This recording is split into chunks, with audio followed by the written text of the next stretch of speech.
So you're thinking of buying the ASUS RTX 5060 dual card.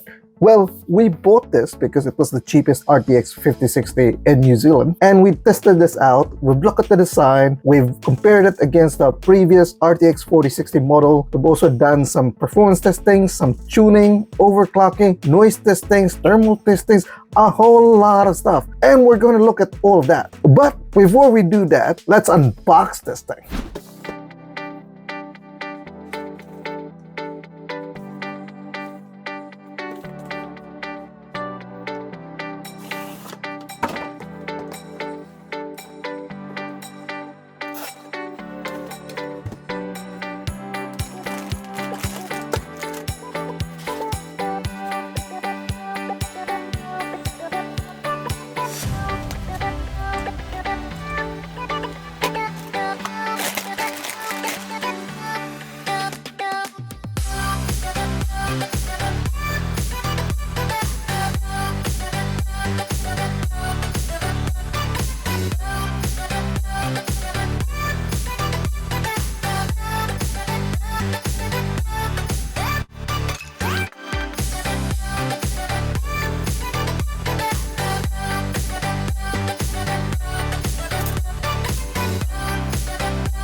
Okay, in terms of design, the RTX 5060 dual OC is pretty straightforward for an ASUS card.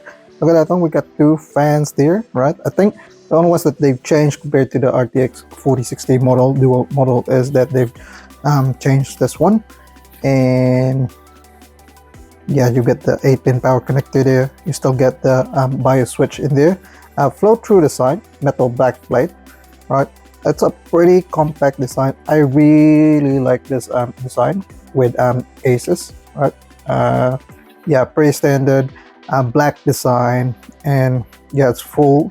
The PCB length goes all the way here, right? So unlike those other cards which were only like half, and you can see that yeah, the heatsink is pretty much there, right? Which keeps the card really cool. Now, if we compare this to the RTX 4060, right? So 4060 is this one, boys. Alright, so it's mostly the same design. As I've said, there's only like some aesthetic difference here, right? This one's a bit like transparent compared to that one's just a bit black. And I think one of the most obvious design choices, like design decisions that they made, which I don't like, is on the 4060, the old 4060, they've got the clip is here on top. I prefer this one on top, right? This one's now on the bottom. I really don't like it when it's at the bottom. It's really hard to pull. Sometimes you wiggle on that one there. So you still get their LED lights there, LED indicators on the 4060. It's here as well on the 5060, just a bit hidden. But the design itself is more or less the same, right? There's some key difference there, right? Bigger flow through design. The heat sink, the heat pipes are like the heat pipes are on the 4060, so 4060 here, whereas on the 5060 they're all like mostly here. Yeah, I think the 4060 may have like more heat pipes, huh? Or maybe it's just the design thing. Let's have a look. All right. Overall, you've got some aesthetic differences there, right? ASUS just moves around. Not much difference, right? So overall, it's just you know, a minor cosmetic upgrade, apart from yeah, clip there, and this one's the lid has been like fully covered. Oh, one thing that I forgot to mention is this one in here. This is just very pedantic, right? So on the 5060. There's no attachment to the PCB from this one, whereas on the 4060, look at that one, boys. right? So this is actually a much better design. There's more rigid compared to the 5060. Maybe it's another like cost-cutting measure with ASUS. Okay, boys, before we proceed to performance testings, if you like what you're seeing in here, you want to see more of this card, subscribe to the channel. Okay. Performance testings. This is the stock performance of the ASUS RTX 5060 Dual OC card, and this is running Marvel Rivals 1440p, no upscaling, medium settings. In terms of the results, we are able to push our GPU clock all the way up to 2700 megahertz, and the GPU power is about 136 watts with fan speed maxing out at 1500 RPM. This is just our baseline performance. Okay, we're just going to do a simple overclock with this card. So what we've done is we've increased the power limit to 110%, the core clock by 200 megahertz, and the memory clock by 2000 megahertz. And this is how it runs. Now we're able to get a maximum core clock of 2887 megahertz, and GPU power ramped up to 147 watts, which is expected, right? Because we're overclocking it. And the fan speed actually pushes itself to 1647 RPM. You can also see in game that it is actually a little bit higher compared to our stock settings. We're about 65 degrees Celsius in there. Okay, we also did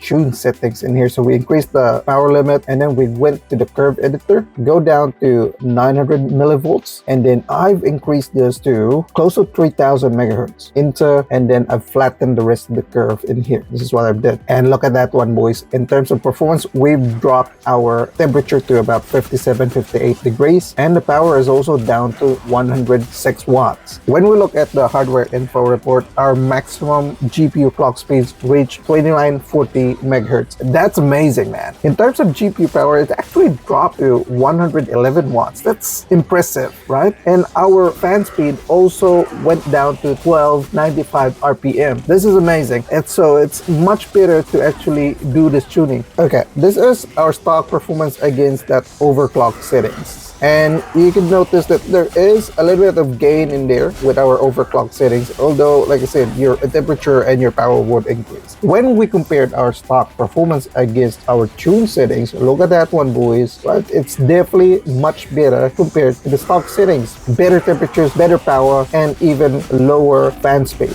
Better overall, right? How about when we compare all three? So when we compare all three, the stock settings, the overclock settings, and our tune settings, look at that one, boys. Yes, there is some degree of performance gain in there with our tune settings. So I would recommend that you experiment. You actually tune the settings of your RTX 5060 Dual OC. Okay, now let's proceed to noise testings. This is our RTX 5060 on stock settings.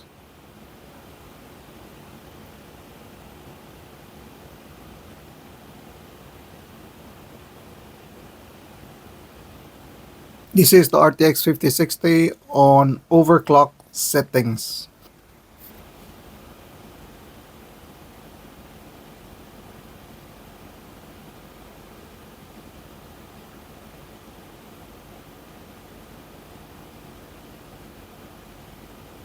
This is our RTX 5060 on tune settings.